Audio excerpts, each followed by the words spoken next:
Today, we're diving into a topic that every endocrinologist sees constantly, but one that's got some surprising layers: persistent hypertriglyceridemia. We're going to walk through a really practical, guideline based way to evaluate it. All right, let's just jump right in. Picture this: a lab report hits your desk. Triglycerides, 800. Immediately, your clinical brain starts firing, right? Is this a five-alarm fire? What's the real story underneath this number? This is exactly the kind of scenario where having a structured approach isn't just nice, it's absolutely critical. So, where do we even begin? First things first, we've got to be on the same page about what we're even talking about. The 2021 ACC expert consensus gives us a really solid definition. See, persistent hypertriglyceridemia isn't just one high reading. We're talking about a fasting level of 150 or more, and you've got to see it on at least 2 different lab draws. And here's the kicker. This is after you've already tried the basics, a good 4 to 12 weeks of lifestyle changes and getting any other obvious causes under control. This definition really makes sure we're not just chasing ghosts or temporary spikes. So, why all the fuss, especially when those numbers start creeping up? Well, this quote really says it all. We spend a lot of time thinking about atherosclerotic risk, and that's important for sure. But the immediate, life-threatening danger with severe hypertriglyceridemia is acute pancreatitis. And that risk is what really lights a fire under us to evaluate this aggressively. Okay, so this brings us to step 1, and honestly, it's the most important part of the whole workup. Before we even think about rare genetic stuff, we have to be meticulous detectives and rule out, or at least get a handle on, all the secondary or acquired reasons this could be happening. And wow, just take a look at this list of culprits. It's a lot. For us, of course, our minds jump straight to things like poorly controlled diabetes, obesity, uncontrolled hyperthyroidism. That's our wheelhouse. But then look at the medications. We're talking about incredibly common drugs: thiazides, beta blockers, steroids, antipsychotics, stuff millions of our patients are on. And of course, the lifestyle factors are huge: alcohol, high sugar diets.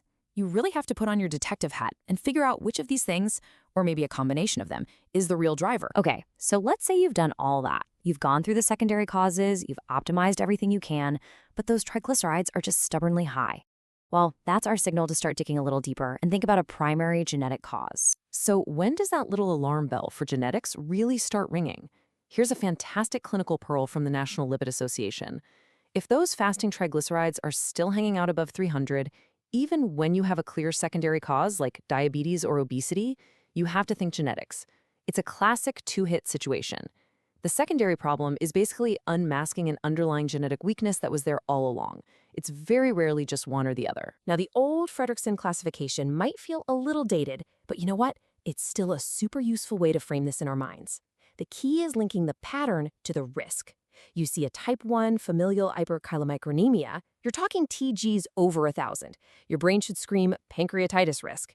But then you see a familial combined, or type 2B. The TGs are up, but so is the LDL. That's a totally different beast. Now we're worried about atherosclerotic disease. Getting this right is so important for how you manage them long term. And this is a really fascinating point. We learn all about these rare single gene defects, but the reality? The most common genetic story is actually multifactorial. It's 40 to 60 times more common. These are folks with a whole collection of small genetic quirks that just happen to add up, especially when you throw a poor diet or another disease on top of it. Oh, and here's a cool little pearl for you.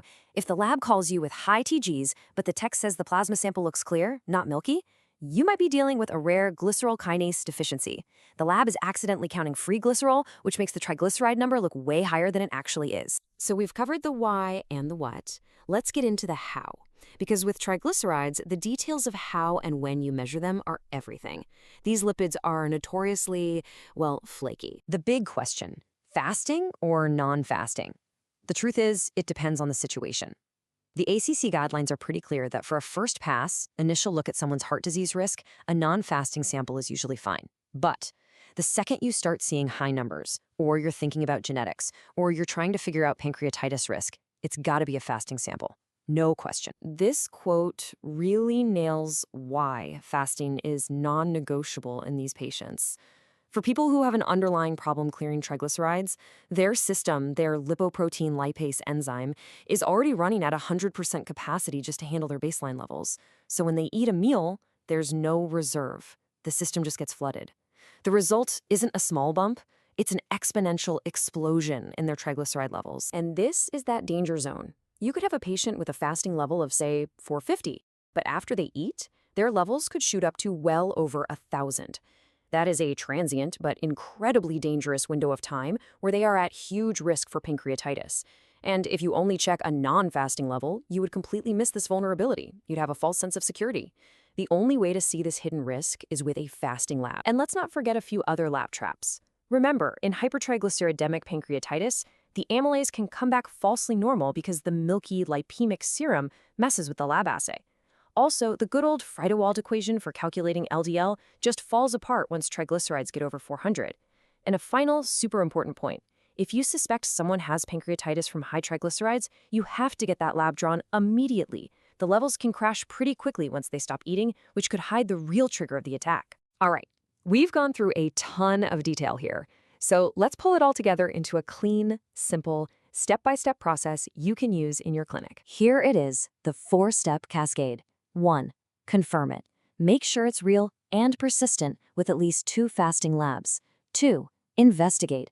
Hunt down and manage every single possible secondary cause. 3. Consider genetics. Start thinking this way if the numbers stay high, especially over 300, or if there's a history of pancreatitis.